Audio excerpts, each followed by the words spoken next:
Good evening and thanks for joining us. At least 11 people are dead and 6 more wounded after a man walked into a synagogue near downtown Pittsburgh with an assault rifle and 3 handguns and opened fire. The shooter, identified by local sources as Robert Bowers, exchanged fire with police, wounding 4 officers, then barricaded himself inside the synagogue before surrendering. Authorities say he was also shot multiple times. The FBI calls it a hate crime, and a social media account linked to the suspect is filled with anti-Semitic posts and threats. It's a very horrific crime scene. It's one of the worst that I've seen, and I've been on some plane crashes. It's very bad. The mass murder happened at the Tree of Life Synagogue in Pittsburgh's Squirrel Hill neighborhood, where there were services underway, including a baby naming ceremony. For hours this morning, residents in the area were told to shelter in place as SWAT teams raced through the streets. Police officials said there were no other suspects or explosive devices and gave the all clear once the gunman was captured. At an event this afternoon in Indiana, President Trump called the attack an anti-Semitic one. This wicked act of mass murder is pure evil, hard to believe, and frankly, something that is unimaginable. Our nation and the world are shocked and stunned by the grief.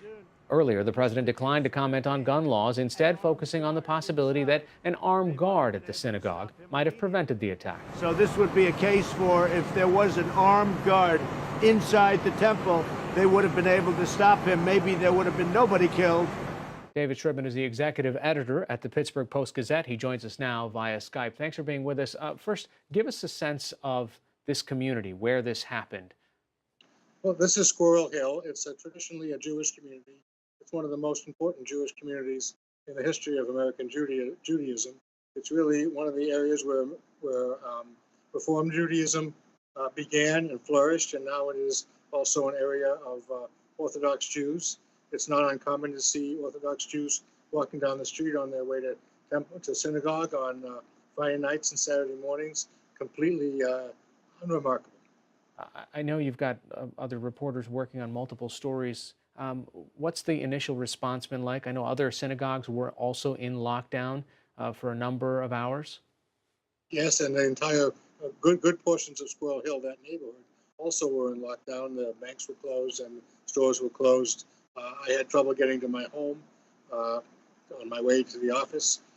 It's a little less unsettled now, but nonetheless, it was a very difficult situation. This is a very close-knit community. Everybody knows everyone's name.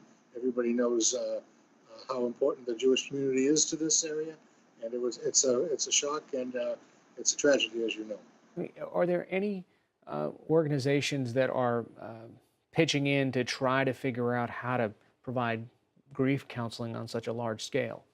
Well, there's the usual Red Cross, et cetera, going on. Plus, there's been an outpouring of support from other faiths. I just saw on the television Bishop Zubik, who is the bishop of the Diocese of Pittsburgh, expressing his grief and his support. He's a special friend of the Jewish community.